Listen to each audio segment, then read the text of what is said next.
कहानी आखिरी टिकट का रहस्य पार्ट 3। किताब के हिट होने के कुछ महीनों बाद रोहन की जिंदगी धीरे धीरे सामान्य हो रही थी, लेकिन उसके मन में हमेशा एक सवाल घूमता रहता था। क्या सच में गैंग खत्म हो गया था? एक रात उसे एक गुमनाम ईमेल मिला जिसमें सिर्फ एक लाइन लिखी थी, अगर सच्चाई जाननी है तो रात 12:15 की पैसेंजर ट्रेन पकड़ो, आखिरी डिब्बा। नीचे एक अटैचमेंट था, एक टिकट की फोटो जिस पर उसका नाम लिखा था। रोहन समझ गया कि खेल अभी खत्म नहीं हुआ है।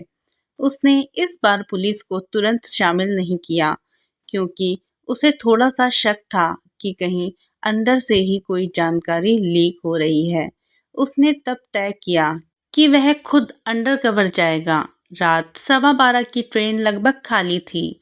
आखिरी डिब्बे में बैठते ही उसे अजीब सा सन्नाटा महसूस हुआ। थोड़ी देर बाद एक कंडक्टर जैसा दिखने वाला आदमी आया और बिना कुछ कहे उसके पास बैठ गया। उसने धीरे से कहा, तुम्हारी किताब अधूरी है। रोहन चौंका, लेकिन शांत ही रहा। अगले स्टेशन पर ट्रेन कुछ मिनटों के लिए रुकी और उसी समय 3 संदिग्ध लोग डिब्बे में चढ़े। उनके पास बड़े बैग थे। रोहन ने देखा कि बैगों पर बस कंपनी का लोगो बना था। उसे याद आया कि पिछली बार भी बस डिपो का इस्तेमाल हुआ था। तभी ट्रेन अचानक बीच रास्ते रुक गई, जैसे किसी ने इमरजेंसी चैन खींच दी हो। बाहर घना अंधेरा था।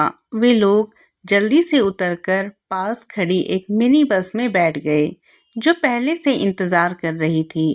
रोहन भी चुपचाप उनके पीछे उतर गया और बस के पीछे लटककर सफर करने लगा। बस एक पुराने वेयरहाउस पर जाकर रुकी, जहां अंदर कई स्क्रीन लगी हुई थी और नक्शों पर ट्रेन और बस रूट्स मार्क किए गए थे। रोहन समझ गया कि यह गैंग सिर्फ चोरी नहीं, बल्कि पूरे ट्रांसपोर्ट सिस्टम की जानकारी चुराकर ब्लैक मार्केट में बेच रहा है। तभी पीछे से आवाज आई कि तुम सच के बहुत करीब आ चुके हो। रोहन मुड़ा तो सामने वही लड़की थी, लेकिन इस बार उसके चेहरे पर घबराहट नहीं, गंभीरता थी। उसने धीरे से कहा कि वह असल में एक अंडरकवर एजेंट है, जो इस बड़े नेटवर्क को पकड़ने की कोशिश कर रही थी। लेकिन पहली कार्रवाई में असली सरंगना बच निकला था। रोहन हैरान था। तभी अचानक वेयरहाउस की लाइटें बंद हो गई और अफरा तफरी मच गई। बाहर से सायरन की आवाज आने लगी, लेकिन इस बार कुछ लोग भागने में सफल हो गए।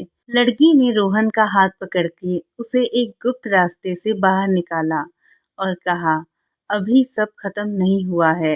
असली मास्टरमाइंड अभी भी सामने नहीं आया। अगले दिन खबर आई कि एक हाई प्रोफाइल ट्रांसपोर्ट कंपनी का अधिकारी फरार है और उसके कनेक्शन इसी गैंग से जुड़े हैं। रोहन को एहसास हुआ कि कहानी अब सिर्फ चोरी या रहस्य नहीं, बल्कि एक बड़े षड्यंत्र की है। उसी शाम उसे फिर एक मैसेज मिला, अगला पड़ाव समुंदर किनारे का स्टेशन। रोहन ने गहरी सांस ली, कैमरा उठाया और मुस्कुराया, क्योंकि अब वह सिर्फ एक पत्रकार की जिज्ञासा नहीं थी, बल्कि सच को सामने लाने का एक मिशन बन चुका था। और उसे पता था कि हर ट्रेन, हर बस और हर टिकट के पीछे अब एक नया रहस्य उसका इंतजार कर रहा है। अगर आपको इस कहानी का पार्ट 4 देखना है तो प्लीज़ मेरे चैनल को सब्सक्राइब करें। धन्यवाद।